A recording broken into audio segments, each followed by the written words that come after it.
Hey, what's up? What's up, everyone? Today I'm doing a little barn episode, Crypto Wars, chilling in the barn, the infamous barn.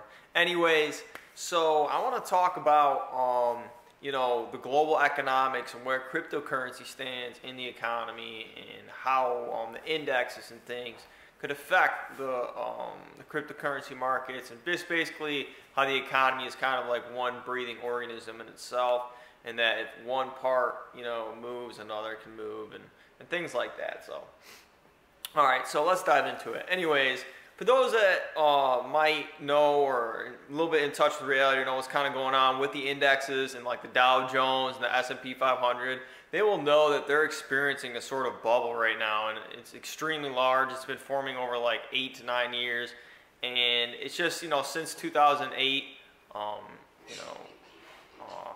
we've seen so much growth, and all of this has been been pumped up by money printing and almost forms of hyperinflation, although it has not quite kicked in yet. And we'll talk about why it's going to kick in, how to react to it, and how to protect yourself, and how it affects the cryptocurrency space, and how it affects the gold and silver markets as well.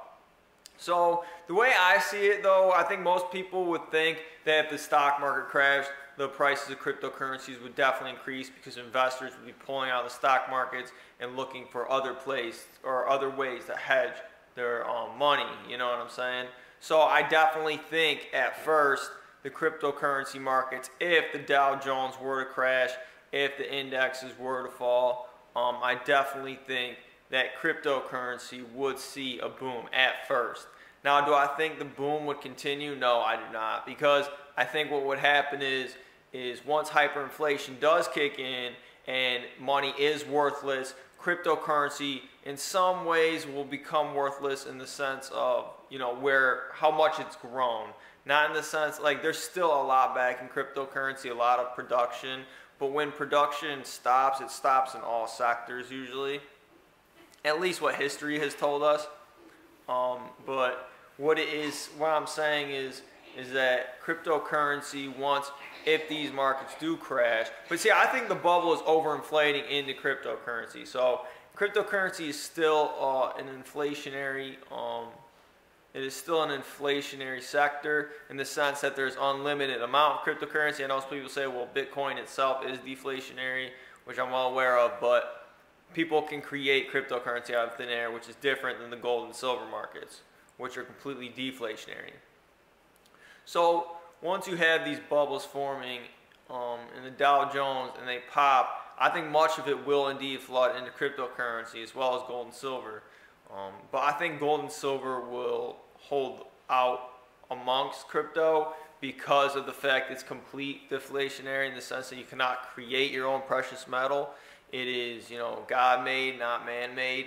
And I know that sounds far-fetched, but at the same time, it's more of a safe haven than cryptocurrency, because people won't have money to spend on cryptocurrency if they need money to eat. You know what I mean?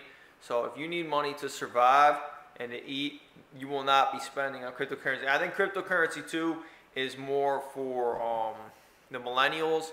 And it's more, I think people are willing to get involved and trade cryptocurrency that never even would have been investors otherwise. I think if you look at investing in general and the difference between, just the personality difference between, people in the cryptocurrency and in the stocks. Stocks is much more of like a business background, education, this and that. With cryptocurrency, hasn't even been touched on by colleges, or blockchain hasn't even been brought to the school system, which it definitely should be.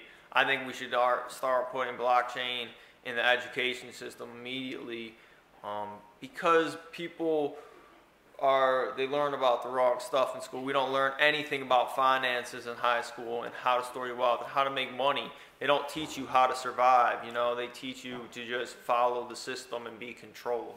That's what education is there for. It's not there to actually help you survive, you know what I mean? You don't learn how to do things. You don't learn to cook. You don't learn how to eat.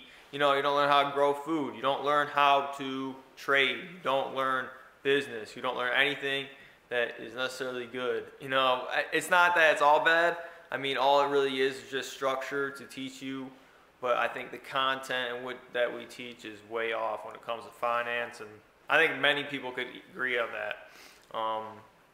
So, anyways, yeah. So that's what I'm thinking about. When will the stocks crash? I think it's gonna take some sort of catalyst. Obviously, I think when that catalyst does come, there will be a lot of panic. I speculate on even an assassination attempt. Not necessarily that is a far-fetched call, but I'm just giving an example too, you know.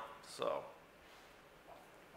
well, that's all I got to say today. There's some insight on what I think is going to happen in the next maybe 6 to 12 months. It's really hard to tell. I've been saying it's going to happen for years, but you know, it's just one of those things where it just has to go high enough before it can fall, you know. So.